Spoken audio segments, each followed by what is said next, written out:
Guys, what is this on the table? Well, this is the Odd 22 designed by Jeff over at Tough Knives, Tough Thumbs as he's known. And it's a very good design. I've known Jeff at a distance for a few years now. We've talked online, but I have liked a lot of his designs, and this is the first one of them I've seen that has been released as production that I've seen. So we're gonna take a good look at it because it is a really, really good knife. So let's turn this around and take a look at it from above. All right, guys, we are finally getting back around to the full review of this Civivi Odd 22 designed by my friend Jeff over at Tough Thumbs. This is a great little knife. I really like it a lot. This was sent to me directly by Seth over at We and Civivi and SendCut. He is their marketing manager. He was on a live feed, and this is a giveaway that one of my subscribers won, Mr. Will B. And so I had it come directly to me because Will said that I could go ahead and do a review on it. So it's been in and out of pocket for a couple weeks now, and I do like this a lot. It's a really good knife. So first things first, let's put a spec sheet up here where you guys can see it in the middle, and then we'll do some size comparisons because not a real big knife, to tell you the truth. So your first knife's going to be the Artisan Cutlery Great White, designed by Mike Gavick. This is a Gavco collaboration with Artisan. I just got to add it out because it was cool, and I thought, oh, we haven't seen that for a while. But you can see, this is not a real big knife. If you own one of these, you can see not a real big knife. So your next knife's gonna be the Benchmade 940, and I guess now I got to say the full-size Benchmade 940 because I guess they make a mini version now. So. Yeah, you know, this is a full-size EDC folder. It's not a big knife, but it's bigger than this one, the Odd 22. And then, as always, your final knife for comparison is going to be the Chris Reeves Sebenza Large 21 Sebenza. You can see tip to tail, it's a good bit smaller than the Sebenza. And the Sebenza is not a big knife. It's also not a small, well, in my opinion, a lot of people are like, Sebenza's a big knife. I don't find it to be a big knife. It's just about an average size knife. So this is a fairly small one. So let's get this out of the way and let's talk about this Odd 22, and I'll tell you the things that I've found and the things I like about it. So what are we looking at here?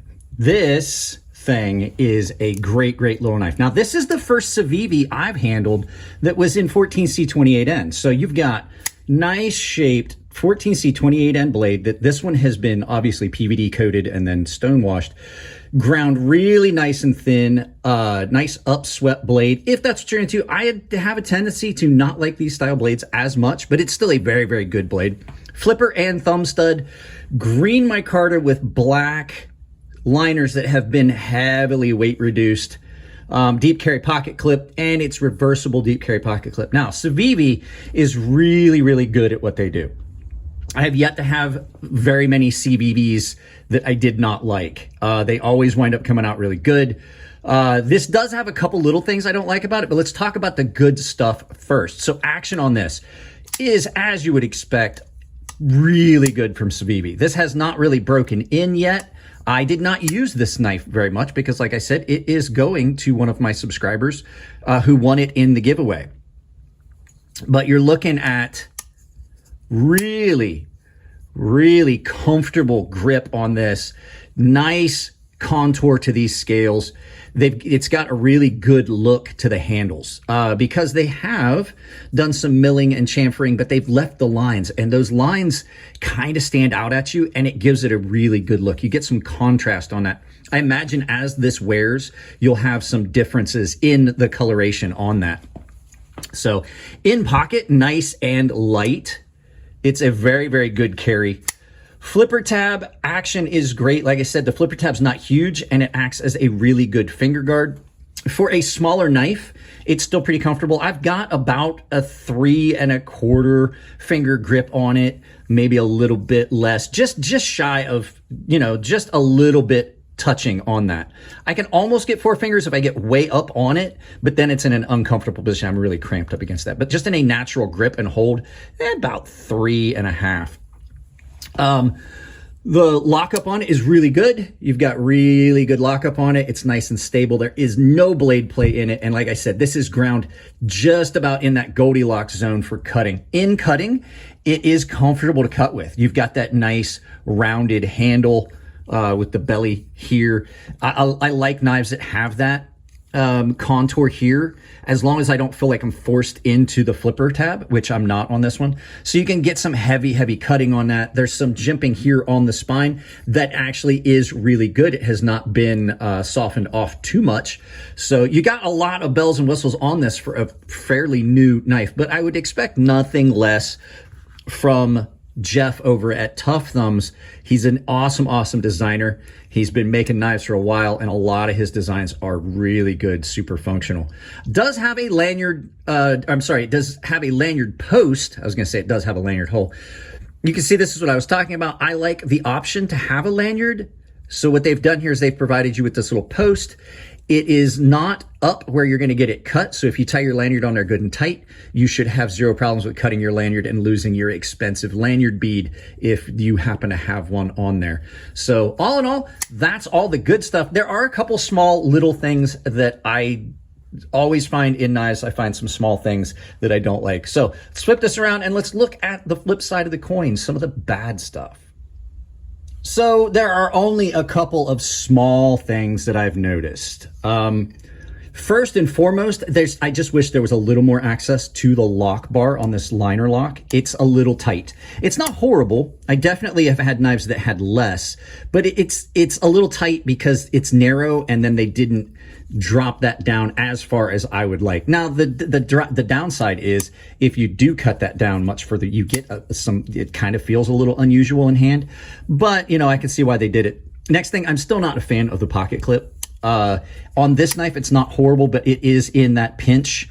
So when I get down on it like this, if I'm doing some heavy cutting, it just is a little bit of a hot spot. It is nice though. I will say you can carry it nice and deep. So if you want to carry this in the front part of a front pocket, you absolutely have that available to you. It's a great thing, you know, that you can carry more than one knife if you want, because you know, two is one is none. Other than, I mean, the pocket clip's nice and stable. I didn't mention that before. Other than that, the only thing I really would say is I'm not such a fan of these really swept blades as much, especially in a shorter format. Like on a shorter blade length, you wind up with a lot less flat, and I do most of my work with that. I've run into that with a few knives, even some knives that I really do like.